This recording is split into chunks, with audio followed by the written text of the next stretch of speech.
সামর্থ্য থাকলে কখনোই গ্রামে থাকা উচিত নয়। গ্রামে 100 বিঘা জমির মালিক হওয়ার চাইতে শহরে এক টুকরো ভাড়া বাসায় থাকা অনেক ভালো, অনেক আরামদায়ক, অনেক সম্মানের। গ্রামে স্থায়ীভাবে বসবাস করাটাকে কোন সূচকে এগিয়ে রাখা যায়?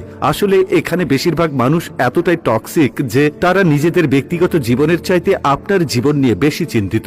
আপনার চুল বড় কেন, অনার্সে পড়া সত্ত্বেও মেয়ের বিয়ে দেয় না কেন, 25 বছর বয়সে আপনি বেকার কেন, আপনার কোনো ব্যাচমেট বা আপনার সমবয়সী কেউ যদি বিদেশে গিয়ে লাখ লাখ টাকা কামায় তাহলে আপনি এখনো পড়াশোনা করছেন কেন, এসব আজগুবি বিষয় নিয়ে তাদের অনেক টেনশন। গ্রামের সব থেকে বোকা মানুষটাও শহরের মানুষকে এক হাতে 3 বার বিক্রি করতে পারবে। সামান্য জমি জমা নিয়ে যে কূটনৈতিক খেলা চলে গ্রামের মুরব্বীদের মাথায়, তা আন্তর্জাতিক কূটনীতিকদের মাথায়ও খেলবে না। আপনি পুকুরে যত্ন সহকারে মাছ চাষ করবেন, একদিন ঘুম থেকে উঠে দেখবেন সব মাছ পড়ে ভেসে আছে। আপনি কিছু নতুন ফুল ফলের গাছ রোপণ করবেন, সকালে দেখবেন গাছের গোড়া থেকে ভেঙে রাখা হয়েছে। এমনকি আপনার বোনের কিংবা মেয়ের বিয়ে ঠিক করবেন, সহজ সরল কেউ একজন নিজে সিএনজি ভাড়া করে যে বরপক্ষের কাছে দুর্নাম করে বিয়ে ভেঙে দেবে। মাঝে মধ্যে তারা এমন কিছু বিষয় নিয়েও চিন্তিত হয় যেসব বিষয় নিয়ে আপনার ফ্যামিলি মাথায় ঘামায় না। গ্রামের টক্সিসিটির আরো একটি বিরাট পার্ট হচ্ছে ঝগড়া। আপনি এমন কোনো বাড়ি খুঁজে পাবেন না যেখানে জায়গা জমি নিয়ে বিবাদ বা বিরোধ নেই। প্রত্যক্ষ এবং পরোক্ষভাবে এই ফ্যামিলি সেই ফ্যামিলি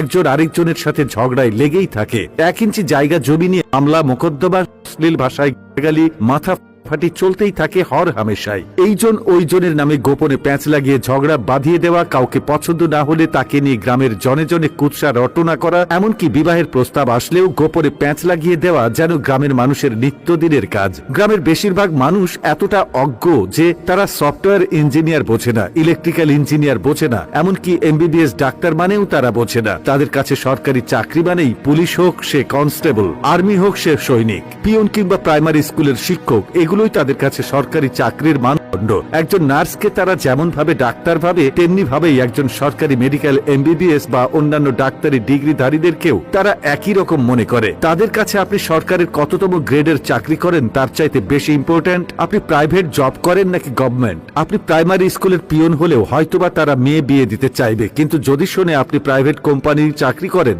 সে চাকরি যতই ভালো হোক তারা আমতা আমতা করবেই। তাদের কাছে আপনার উচ্চশিক্ষা গ্রহণের চাইতে আপনার যে বন্ধু এসএসসি পরীক্ষার পরে সৈনিক, কনস্টেবল কিংবা বিদেশের লেবারে কাজ করতে গিয়েছে তাদের দাম অনেক বেশি। আর টক্সিসিটির সবচেয়ে বিরক্তিকর আরেকটা পার্ট হচ্ছে গ্রামের চায়ের দোকানগুলো। প্রতিটি চায়ের দোকানে চায়ের কাপের চুমুকেই উঠে দিয়ে, যেখানে কার বউয়ের বাচ্চা হচ্ছে না, কার বউ কার সাথে কথা বলেছে, কার ছেলে মেয়ের বিবাহ হচ্ছে না, সেসব থেকে শুরু করে রাজনীতি, অর্থনীতি, খেলাধুলা কোনোটারই গবেষণা বাকি থাকে না, যার অধিকাংশই আবার গুজব। গ্রামের মানুষ যে কি চিজ, পরনে